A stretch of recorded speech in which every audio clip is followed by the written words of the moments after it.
What's going on, people? Welcome back to the opposition preview. I'm joined by Ellis from the Toffee Blues channel to look ahead, not to a league game, FA Cup tie. Of course, as Palace fans, we have had some good runs since getting promoted, and hopefully we might have another decent run. We'll see. The first challenge is Everton at home. As always, if you do enjoy this, like, subscribe, and make sure to check out the Toffee Blues. The link will be in the description down below.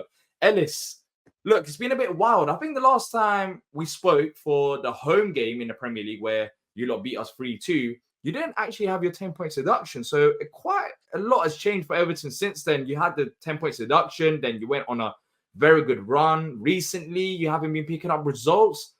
As an Everton fan, looking at this cup tie, are you looking forward to it? Or is it a game where you just want it done and dusted? If you go through, you go through. If you don't, you just want to focus on the league and make sure you stay up, because it's very tight down there. Even as Palace fans, we know that.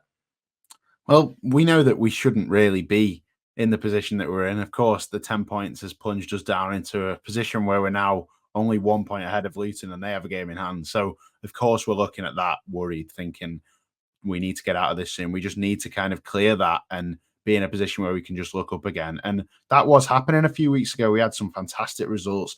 We were on the best form we've seen in years, actually, and we were doing really well. And then the bubble just gets burst by being knocked out of the Carabao Cup on penalties, and what that does to the team. I think with 7 games in December, they were probably running on adrenaline a little bit. And then when they get knocked out, of course, that kind of just knocks the stuffing out of you. And we've struggled to get back on the horse really since then, because we played Manchester City, we played Tottenham, 2 games where we actually played all right, and we were undeservedly beaten against Tottenham, and then Man City just showed the class.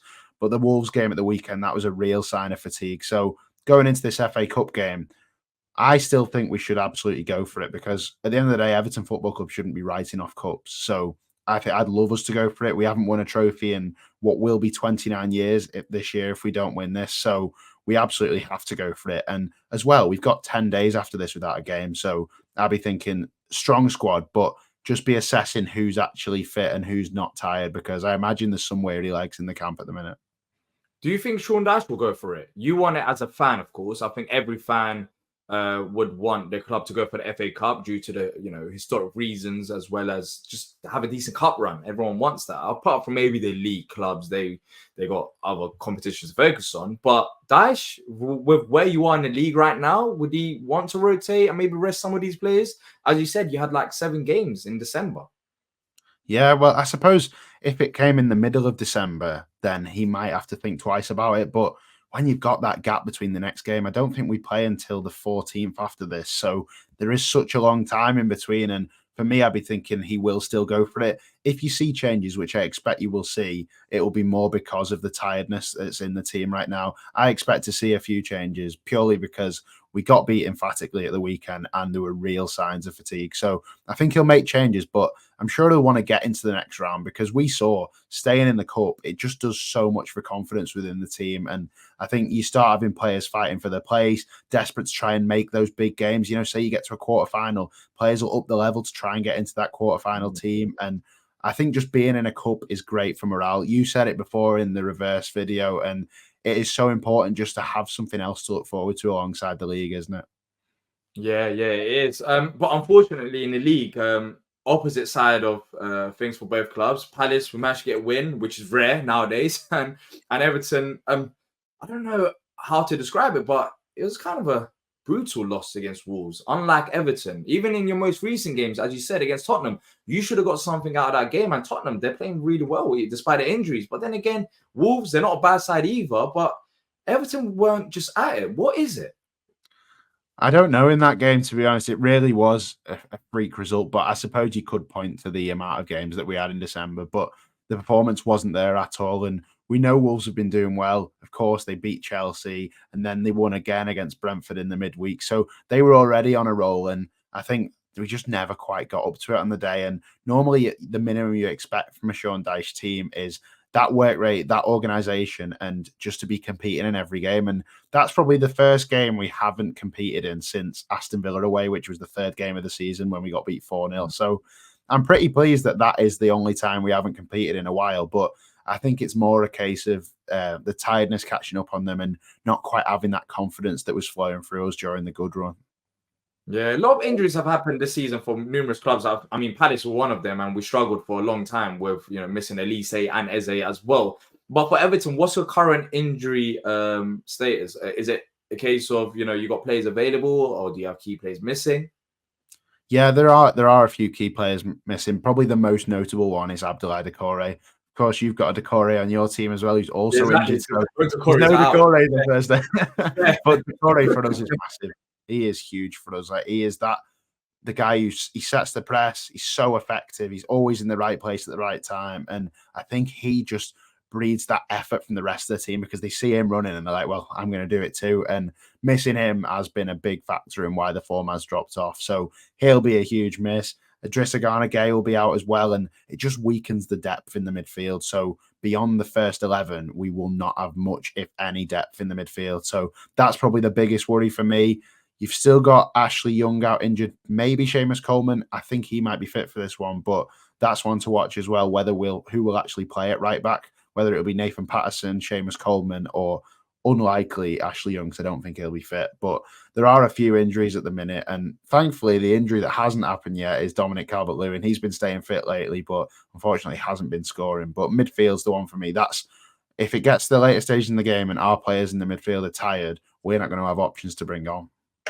Yeah, well, you already know what's going to happen now that you said that Calvert-Lewin hasn't been scoring. I think it's 12 games. Am I right saying that?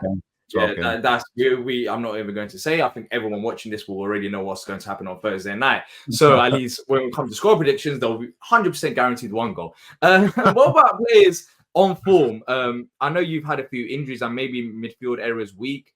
How do you see Everton approaching this game? What's the strengths of this Everton side? We saw it against Palace. I mean, on the counter, you lot were fantastic and scored 3 goals, which I think surprised a lot of people because we had Anderson and Gueye playing in that game. Is it going to be using the wingers to approach this game once again, or? Well, that's normally the approach, but I look at your defence and Mark Guehi and Anderson in defence, just such a solid pair of centre backs. So I don't think that would really work if we were just swinging balls into the box, because I imagine that's what they'd want. And of course, they're great on the ball as well. So it is a worry for us that. And I think the way that we'll be able to beat you is the way we've been beating most teams recently is just the high turnovers, the high press, and just really getting at you from the offset and just trying to win the ball high up the pitch, because we're not going to build from the back. That's not how this Everton team play. And we'll rely on hopefully keeping it tight at the back. And then when we do get the opportunity, spring with pace and intensity. And we are one of the most direct teams in the league. And that doesn't always mean long ball. That just means simply we get the ball from one end of the pitch to the other as quick as we can. And I think that's how we're going to score. It'll be a quick break like that. And you'd hope that that will come from the wingers, hopefully a bit of pace from the likes of maybe McNeil, Danjuma, Harrison. They'll be the ones to kind of trigger it for us. And hopefully Dominic Calvert-Lewin can finally score. Whether it's him or Beto, I don't know. But we need Dominic Calvert-Lewin to score, because when your main striker isn't putting it in the net, that really doesn't help matters. Yeah. What about Palace side of things? Which players are you worried about the most that could potentially hurt Everton? Of course, I think one name that's going to come up that's been on the lips of lots of neutral fans as of recently, and that's Elise. Is that the main concern? Yeah, absolutely. I don't want to be boring and just say him, because I imagine everyone does, but Michael Elise, Eberechi, obviously top players, absolute gems of footballs to have in your team, by the way. It's just unbelievable to watch, but also so much talent. And Elise's end product's been there lately as well, so you must be buzzing with him. He is obviously the main threat. He's the one who's currently doing better out of the two, and obviously he can cut us open. And if we are sitting back, he can unlock a defence with his ability. So Michael Elise and Eberechi, obviously, but Jean-Philippe Mateta as well. He's been doing well recently. He's obviously a physical centre-back. So, he's a physical striker against 2 physical centre-backs. So it'll be interesting to see how he deals with Jared Branthwaite and James Tarkowski. But I expect a really good battle there, because our centre-backs are really physical, and Mateta's obviously got a lot of strength, and he's been doing well lately. So I think him as well, he's one to look out for. He might sneak a goal against us. Well, Mateta loves to score big goals, and I'll be honest, I've been a heavy critic of Mateta, but as of recent, in the last 3 games, personally, even though I think he scored 1 goal. Even when he's not scoring, I think this is the best that I've seen Mateta play. He's actually playing like how he should. He's a guy that's, tall and high. He should be physical, and finally he's playing to his strengths and actually, have decent hold-up play, which hopefully carries it on. But in the last 3 games, he's been very impressive. But when you look at this cup tie, just a bit more of a cup-focused question for both sides, do you think this is also a good opportunity for some of the youngsters to play? Now, I don't know what the situation is at Everton with your academy, but would you, as a fan, like to see maybe some of the academy players have an opportunity in a game like this? Because, if it's not now, when will it be? Yeah, I think the academy is massively important to Everton and Everton fans. Of course, we've had some great youth products over the years, Wayne Rooney being the most notable one. And you do want to give a chance to blood these youngsters, but I think in a game like this where we really do want to get through, I wouldn't be throwing loads in like Liverpool do, for example, where they just change the team completely. Perhaps Lewis Dobbin could get a game. He's been really bright for us lately. He did score a big goal as well at Goodison. So he is kind of the closest one to getting in, I suppose. But other than that, I don't expect any of the youngsters will really feature because this game is important to us. So I don't think we'll go and make wholesale changes. I don't know about you guys, but for us, it's like we'll still put our strongest team out and not want to change it too much because it's important for both clubs, this game, isn't it? Yeah, it is for different reasons. I just don't see Roy playing, switching the whole squad for youngsters. That's just not going to happen. But maybe I think for both squads, I think where we're at is there might be 1 or 2 rotations, but I think we're going to try treat it like a Premier League game.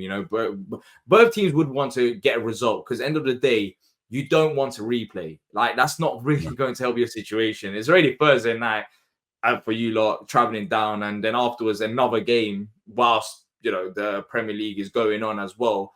It's gonna be just too much, and in a replay, I think it'll be a disaster class because I don't think both teams would want to put out a full strength 11.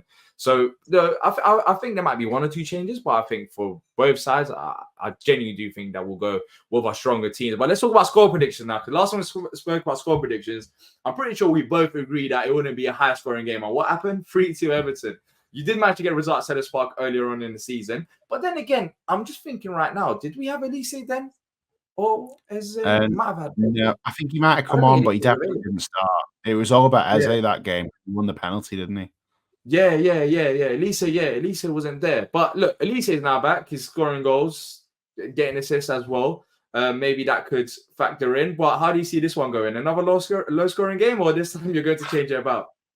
Well, we got it completely wrong, didn't we? It's absolutely right there. I think I said something like it's the most likely game to have under 1.5 goals out of all of them. I think I was saying it's a 0-0 all over and it ends up being 3-2, but that's footy, isn't it? So I'm not going to be as negative on this one in that I think there will be goals, maybe because of the changes as well. If you've got changes in both sides, maybe the team won't be quite as cohesive. So perhaps the defenses aren't going to be quite as on it if they aren't the same personnel. But I'm going to go with an Everton 2-1 win. I'm going to back us.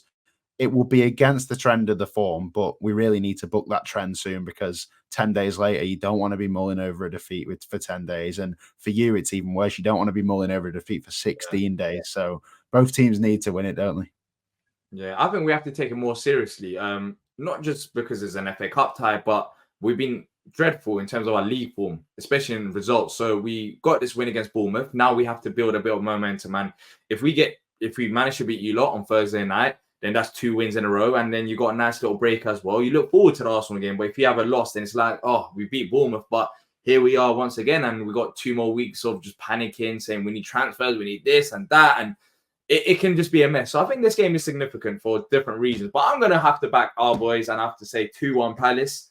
Now that Elise is back, especially with that Bournemouth win at home, the fans should be up for the game against Everton as well. The FA Cup tie, we do want a good cup run, especially, of course, staying in Premier League is a priority. But I do think, we could get the job done this time around. And hopefully, now that you lot beat us 3-2, hopefully we can have that revenge factor and try and get a result this time around and we get the FA Cup win rather than a league win. But let us know in the comment section what you lot think about score prediction. How do you see this one going? And also, should Roy Hodgson play a stronger side or weaker side? Thank you to Ellis for joining me today. Make sure to check out the Toffee Blues where I was on there as well, giving my perspective on the game from a Palace fan. If you have enjoyed this, like, subscribe, and until next time, up the Palace.